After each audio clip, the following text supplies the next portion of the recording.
Is job hopping and career success related to each other? What is the effect of one on the other? How long is too long for staying in a company? I must admit, the resumes that pass by my desk makes me conclude that job hopping is far too common. Job hoppers do it for various reasons. More often than not, they may not know what they are getting into. Sometimes, it is because they do not know what they want and hence are not ready for the challenges that lay ahead of them. Job hopping and career success is related to one another.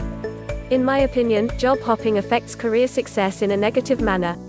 Consider this: what signals are you sending to your potential employer if you job hop too often? The 2-year rule. I have a 2-year rule that I tell my staff and potential employees. The 2-year rule is this: you must be willing to commit mentally to spend at least 2 years in the company before you quit. The reason is this: you need to deal with the learning curve. If you job hop too often, you learn nothing substantial. For me, it takes you at least a year to know the ins and outs of the company. Then another year before you can eventually be truly productive in adding value to the company. To see the true results of your contribution to the company, for me it takes at least 2 years. So, if you are prone to job hopping and career success is on your mind, then it is time to rethink training you. Many well-established companies have training programs. They are willing to invest in fresh graduates and newbies. However, in order for them to make that decision, they need to look at past track records. Ask yourself, if you are a manager, who are you more likely to invest training time and money on? Someone who is job hopper and shows tendency to job hop, or someone who is stable? Companies are more likely to invest in people who are stable. The reason is simple. They are able to contribute back into the company. Everybody wins. If you are constantly job hopping, you send a signal that you are not ready to commit.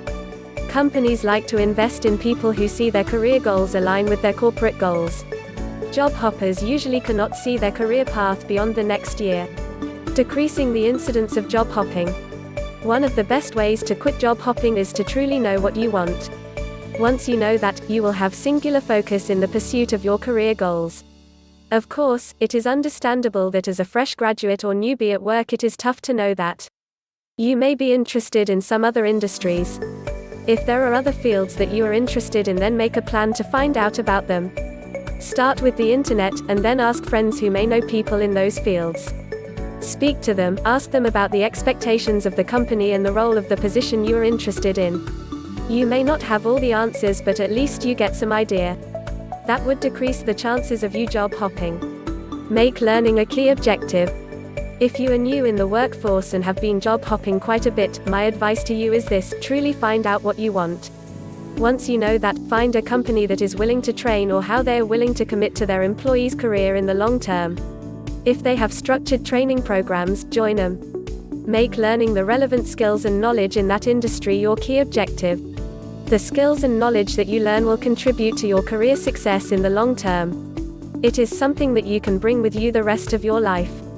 Once you see the benefits of committing to a company who is willing to train you for more than 2 years, hopefully you won't be job hopping often anymore.